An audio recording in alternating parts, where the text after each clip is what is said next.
What is up? We're back with another episode in the podcast of That One Catholic. You are here with your host, which is me, Vanessa, That One Catholic Girl, on various social media platforms such as TikTok, Twitter, YouTube, and other platforms I'm sure I'm on that I created accounts for and just never follow through with. I'm probably on those too. So anyways, welcome back to the channel or the podcast. Today's episode is going to be a little bit of a free-flowing episode. I just feel like being chatty today as always, but I wanted to talk about something that has been on my mind lately, and that is God calling me. Now, my entire life, I've kind of been ignoring the call. God has been calling me all the time. And for some reason, I keep sending him to voicemail or I keep half answering the phone call. And it wasn't until I was working in the warehouse one day at work and I was thinking, I'm like, wait, there were all these moments in my life where God clearly was calling my name, telling me what I needed to do with my life. And I was just like, oh, didn't hear that. What was that? Must have been a bee or something. And so I just wanted to recount some of the accounts in my life where God obviously was calling me to do something with my life, something for him.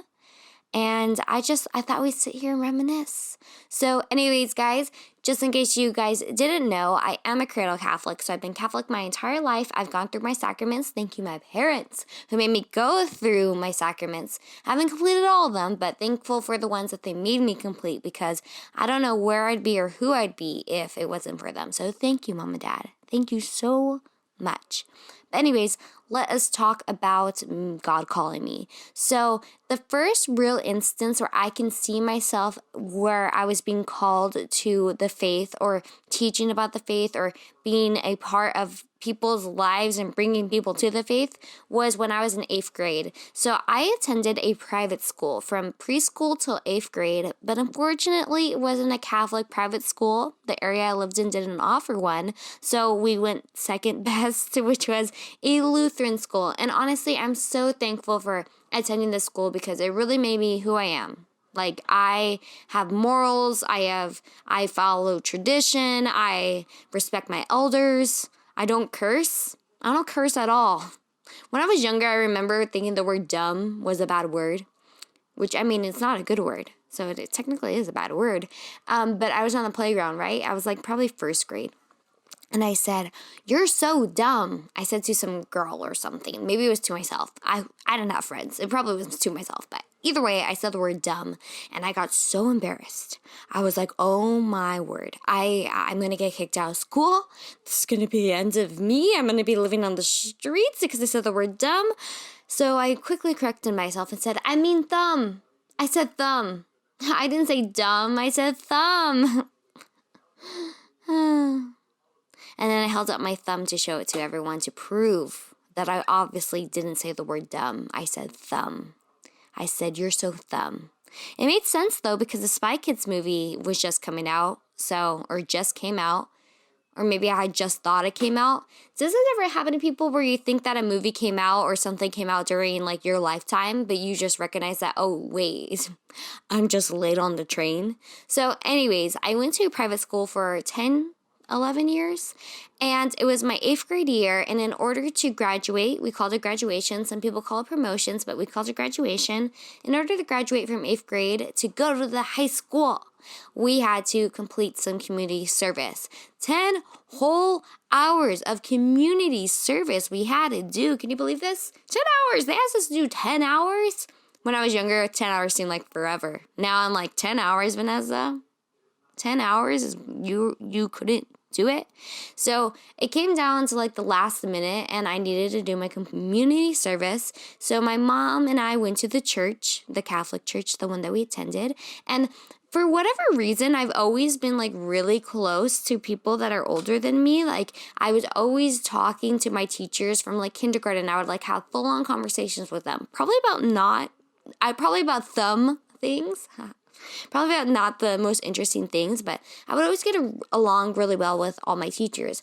So one of the catechism teachers that I had when I was in first, second, third grade, whenever I made my first Holy Communion, was Miss Christina.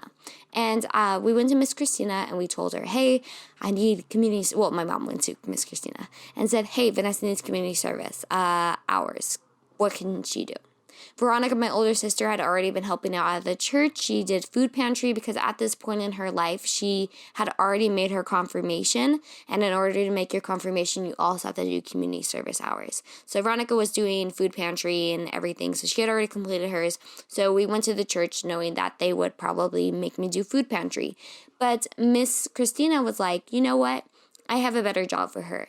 There is a communion class that happens at 8 p.m. at night, and the teacher could use an assistant. So how about Vanessa be an assistant for some of the classes? So I was an assistant for a first Holy Communion class, and I remember sitting down and teaching these first, second, third graders the Our Father and the Hail Mary, and I didn't know them as well as I thought I did. I knew them, but I didn't know them. And I had no idea how to teach kids prayers. I don't even know how to teach today. If someone asked me to sit down and teach them the Hail Mary, I wouldn't know how do you teach anyone anything? I don't know. And I call myself an apologist or an aspiring apologist. It's weird. I was telling my mom about this the other day, that sometimes she'll ask me a question and I'm like, oh man, about Catholicism. She'll ask me a question, I'll be like, oh man, how am I going to answer this question that she is asking me?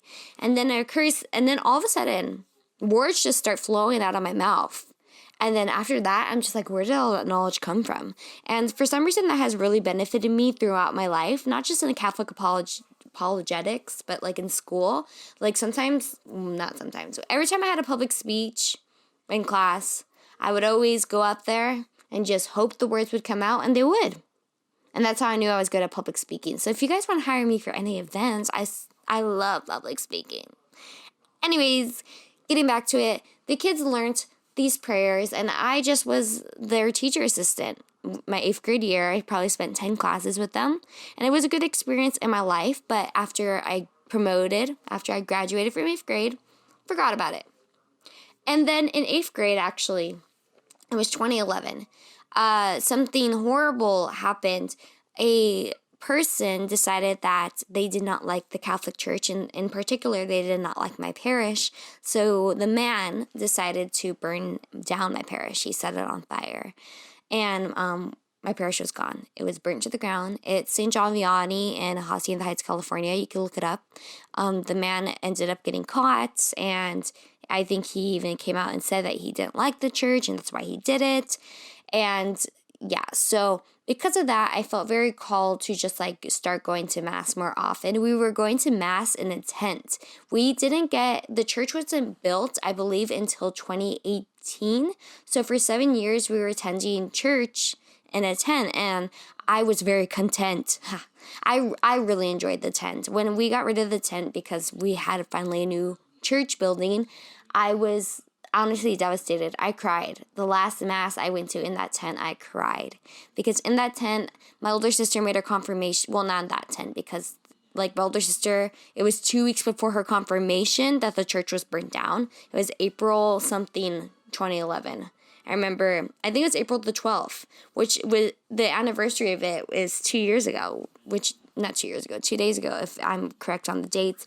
That's so crazy. But anyways, so I really love the tent. Where was I going with this? Oh, so because of that, I was very called to start going to Mass because I wanted to go this is my community. I didn't know why I was so hurt, but I mean, now I know, but I was like, this is my community. I'm going to start going to Mass for this reason. So I was going to Mass regularly because I wanted to show my support for the church. It wasn't so much because of the church of God. It was because I was showing my support for the community. Anyways, it was 2 years later, I was making my confirmation, or I was going through confirmation classes, and for confirmation classes, I believe you had to fulfill maybe 40 hours of community service or something like that. And it was coming down, I got confirmed in April. It was coming down to the last year of confirmation, and I had not done any community service, like none. I did food pantry once because I think it's required for you to do food pantry at least once, but I didn't. Other than that, no community service. And so my mom, once again, decided to go on my behalf to ask the director, hey, is there any community service at the church that Vanessa can do? So instead of the person being like, oh, yes, Vanessa, you should totally do this. Like, we want your help. I end up getting lectured. The administrator lady, which we're going to name her in a second, called me in and sat me down. I was like, Vanessa, this is ridiculous, basically. You haven't done any community service and you're sending your mom in here to ask for it? No, you're going to ask me for it. Her name was Miss Becky, and I love Miss Becky to this day. She basically said, you are going to be here every Monday at 4 p.m. until 5:30, I think maybe, and you are going to help me prepare for the confirmation classes. No, 4 to 8, my bad. 4 to 8. Once confirmation classes begun, or 7:30. I think confirmation classes start at 7:30. First year confirmation. And so she was like, you're going to work with me from 4 till 7:30 every day. Every Monday until you complete your hours.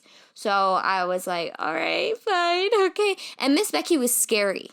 Like, she was known for being scary. Like, if you knew her, she was scary. But actually, if you knew her, you knew she wasn't scary. The only people that Miss Becky was scary to were the people that misbehaved. And in this situation, I wasn't behaving well. I didn't do my hours when I was supposed to. So there was rationale. There was reason for me to be afraid of her because I was not doing the right thing.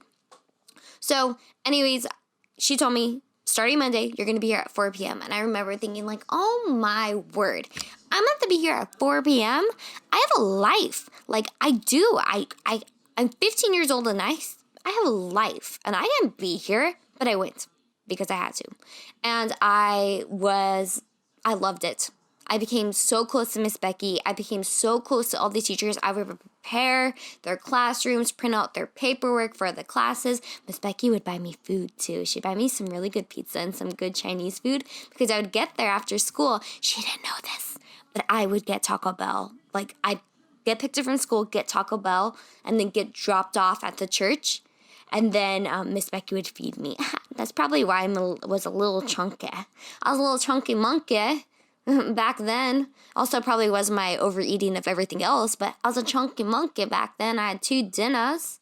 Man, what would I do for some of that food right now? Or that metabolism, to metabolize that food. I can't do that now. At 24 years old, so my body doesn't work that way anymore. But I'm going to the doctor for it, so don't worry. But keep me in your prayers anyways. So anyways, I fell in love with just being there. It was like Catholic articles, and when I'm saying articles, I'm not talking about readings. I'm talking about like articles like the crucifix, all this stuff. I fell in love with it. And after I completed my community service hours, I continued working with Miss Becky, and it was just so much fun. And because of that, I kind of got a positive name in her eyes. In the church. Like, if she needed help with something, she knew she could trust me. She knew that she could reach out to me. And I was shy. I was nowhere near a leader, but she trusted me. And that was a really, really good feeling to have. So anyways, I got confirmed, and that was the end of that, right? Well, no. So in 16, I think I was turning 18 years old. Maybe 2015, I was turning 18. I don't know. I was turning 18 years old. And there was this boy at the church. So cute. I can't call his name. He has a girlfriend. Anyways, there was this boy at the church.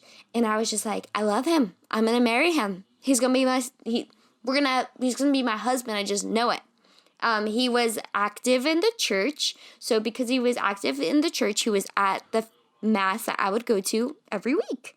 And he would play music. So that's given away.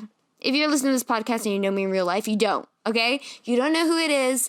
You probably do. Okay, I had a crush on him. Forgive me. Forgive me, okay? He seemed like a good Catholic guy, and he was at church all the time. All right, anyways, I'm going to stop apologizing. I'm not apologizing. I have crushes on everyone. I can get a crush on anyone. That's something you should learn about me. Give me anyone, I'll find a good feature in them, and I'll fall in love with it. Hence why my list of crushes is so long. I fall in love with everyone. Right now, my crush right now is some random guy that I don't know anything about. But he's so stinking cute. Okay, get it back to the story. So I had a crush on this guy, and the only time I would see him was at Mass. So I made going to Mass a regular thing. My mom and my mom's like, wow, Vanessa's on fire for the faith. Look at her. She's on fire. No. I had a huge crush on the guy, and I was going to Mass for him. But I was paying attention to the readings, and I was growing in my faith. But if I'm going to be honest, I was regularly attending Mass because I knew that I was going to see him at Mass. And during this time, I started learning more and more about the faith. And my younger sister asked me to be her sponsor for her confirmation. It was finally around the time my sister was going to do her confirmation, my younger one. And she's 2 years younger than me, so 2 years had passed. Or 3 years, because there was a move and everything. But anyways, she asked me to be her sponsor, so I wanted to give her a gift. And I was at Walmart, and they were selling a rosary making kit. But they called it a string necklace kit. But I could tell from the crucifix, I could tell from the rosary sensor that was a rosary making kit under the disguise of a string necklace making kit. So I bought it for her, gave it to her for confirmation. She never opened it. And so I was like, fine, one day after school, I was in college, and I was just like, I'm bored. I'm going to open it. I'm going to make this rosary. So I made the rosary, and it didn't have enough parts. So then I ended up buying parts for it. And then I ended up having more beads, and I had eye pins. And then I had more eye pins, and I had beads. And I just ended up falling into this thing of just making a bunch of rosaries, which then started my company, Pray For Us Rosaries, which you can still find on Etsy. I was selling pretty well on there, but I decided to make my own website and just start selling on my own website. So that's why you don't see Pray For Us Rosaries. So that was another way that I was called to it. But going back to the crush, right? I had a crush on this guy, so I decided to join the team at the church where I would teach confirmation. And my Miss Becky, because of the past that I had with her, she would recommend me to help out in other places. And so anyways, I joined the team, and I became a known person on this team. I became a youth confirmation leader. And it was because of the faith, but it also was because I thought the boy was cute. Okay? I'm sorry, all right? I'm sorry. I'm being honest here. It was about the faith, but a lot of it was because I thought the boy was cute. So the boy ended up having a girlfriend, and the girlfriend ended up becoming my friend. So I had to understand that he was not going to be the one for me.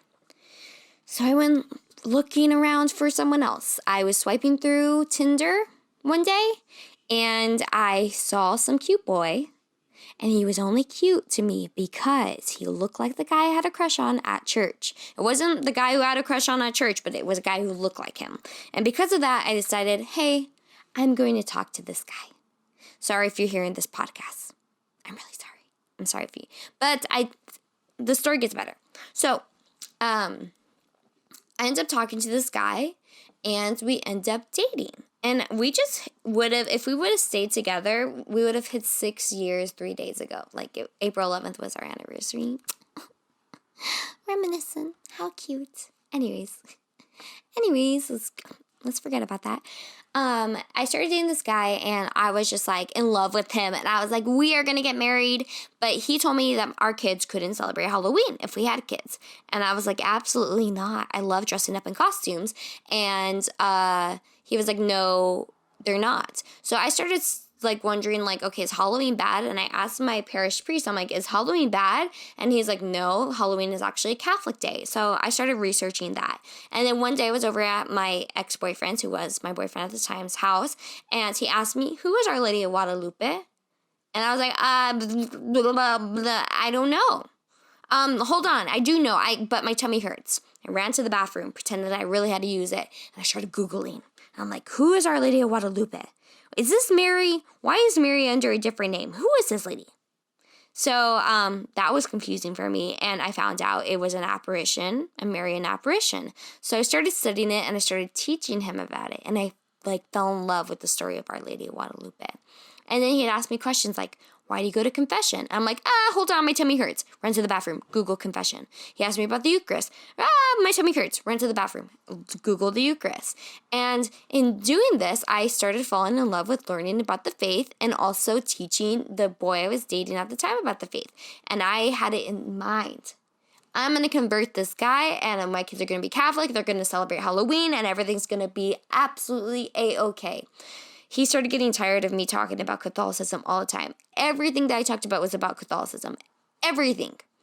I would always have a Catholic book on hand. Like, I'd always have an apologetics book on hand and start reading it to him, and he just couldn't stand it. I mean, I was being a little abrasive. I was being a little bit too much, you know.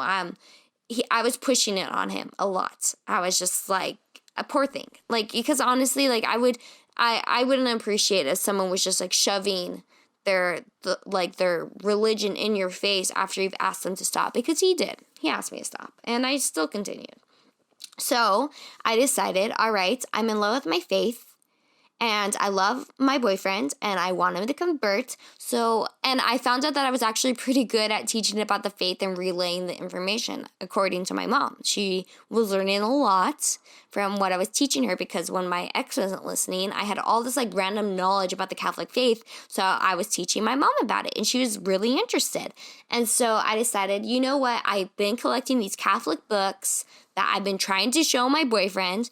I'm going to make a video of doing a book haul, because I always loved like talking to the camera and never posting the videos. But I'm going to make a book haul, and maybe I'll post it, maybe I won't. And I ended up posting this Catholic book haul on my YouTube channel, and that was my first ever video, and people were watching it. And I showed it to my ex, and he's like, Vanessa, this is so great. You're going to be famous. I love this. I want to support you. So he bought me a laptop. He bought me a mic. He was really supportive. And it wasn't because of the Catholic thing, but it was because of the YouTube thing. And we both were really excited about this new venture in my life of being a YouTuber, because people were actually watching my content. But secretly, I was making all of this content because he was watching the videos. So when he'd ask me a question or he'd say something about the faith, I would make a video on it, because I was just like, perfect. He wants to support me. He's going to watch my YouTube videos.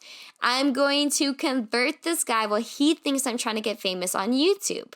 The videos were only for him and my mom too, and like 4 viewers I had, but really they were for him, to convert him. And I was just like, he's like, oh, I saw your video today. I saw the new one you posted. I'm like, yes, I'm converting this guy. So one day we were hanging out, and I was like, did you watch my new video? He's like, no, I'll watch it right now.